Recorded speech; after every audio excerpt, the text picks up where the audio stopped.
Good morning friends. आज के इस लेक्चर में मैं आप लोगों को ऑर्डर बाय क्लॉज के बारे में बताऊंगी। आज हम देखेंगे कि हम किस तरीके से ऑर्डर बाय क्लॉज को यूज़ करेंगे।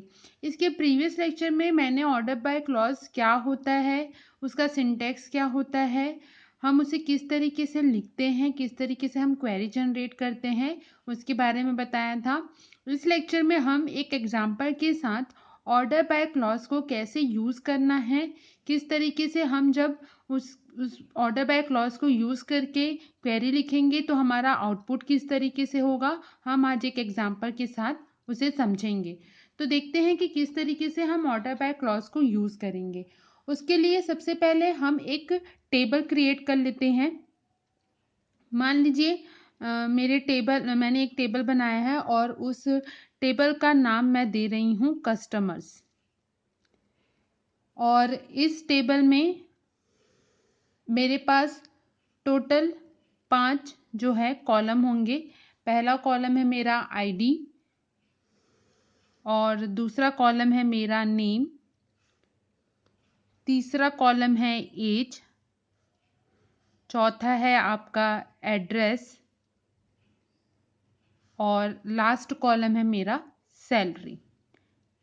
अब इस टेबल के ऊपर हम जो है ऑर्डर बाय क्लॉज को यूज़ करके देखेंगे। तो इसमें कुछ हम डाटास की एंट्री कर लेते हैं जिसके थ्रू हम उन्हें अच्छे तरीके से शॉर्ट कर पाएँ, क्योंकि जब तक डाटा नहीं होगा हम ऑर्डर बाय क्लॉज का यूज़ नहीं कर पाएंगे, क्योंकि ऑर्डर बाय क्लॉज का यूज़ हम डाटा की शॉर्टिंग के लिए परफॉर्म करते हैं। तो यहाँ पर मैं कुछ डाटा अरेंज कर लेती हूँ।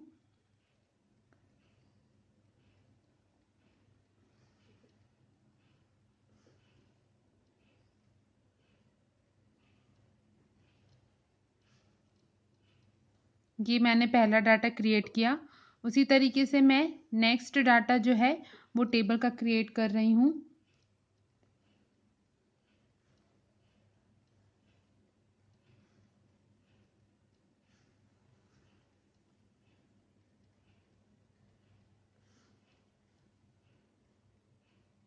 और अगेन फिर से एक डाटा क्रिएट कर रही हूँ। मैं यहाँ पर जो टेबल बना रही हूँ उसमें बहुत ज़्यादा डाटा नहीं ले रही हूँ, क्योंकि अगर मैं ज़्यादा डाटा लूँगी तो मुझे उतनी बार टेबल पे लिखना होगा और हमारा जो टाइम है वो ज़्यादा हो जाएगा, और हमको इसमें इन पर ऑपरेशन परफॉर्म करके देखना है।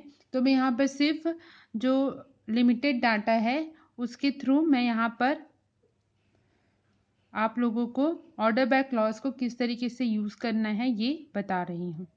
तो यहाँ पे मैंने डाटा क्रिएट कर लिया है हमारे कस्टमर टेबल का। अब हमें इस पर ऑर्डर बाय क्लॉज को यूज़ करना है। तो जैसे कि मैंने आपको प्रीवियसली जो सिंटैक्स बताया था उसी को फॉलो करते हुए हम यहाँ पर इन्हें अरेंज करेंगे। तो सबसे पहला हमारा क्वेरी लिख रहे हैं हम। पहली क्वेरी है select asterisk from customers order by name comma salary. तो ये मेरी क्वेरी है ऑर्डर बाय क्लॉज की।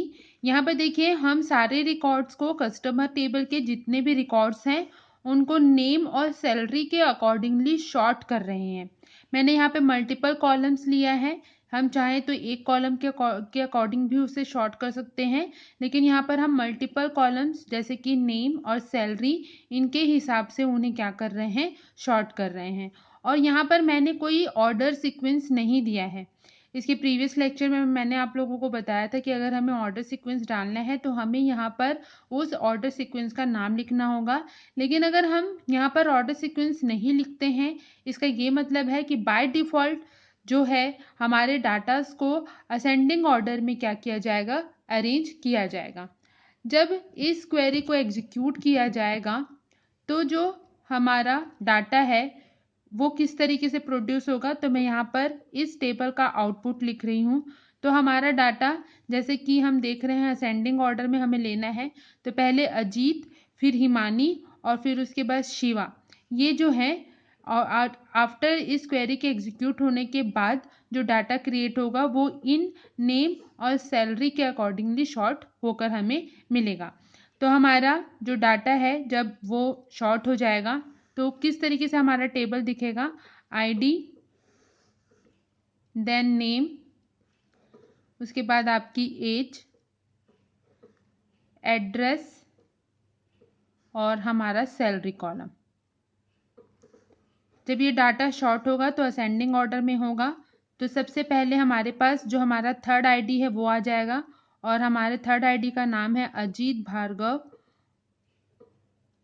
उनकी एज 44 है, एड्रेस उनका और जो सैलरी है वो हम यहाँ पर लिखेंगे।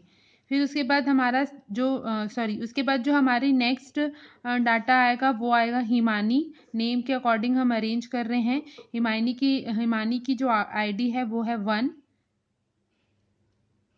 तो इस तरीके से हमारा डाटा जो है असेंडिंग ऑर्डर में शॉर्ट होकर हमें मिलेगा। और लास्ट डाटा है हमारा जो कि शिवा तिवारी है, जिसकी आईडी है 2।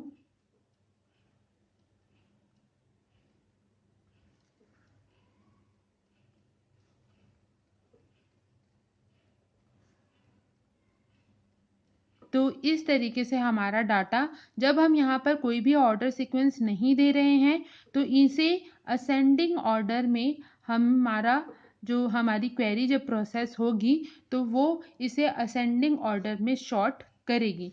अगर मान लीजिए हमें इसे डिसेंडिंग ऑर्डर में शॉर्ट करना है तो हम सेकंड क्वेरी किस तरीके से लिखेंगे, सेलेक्ट एस्ट्रिक फ्रॉम कस्टमर्स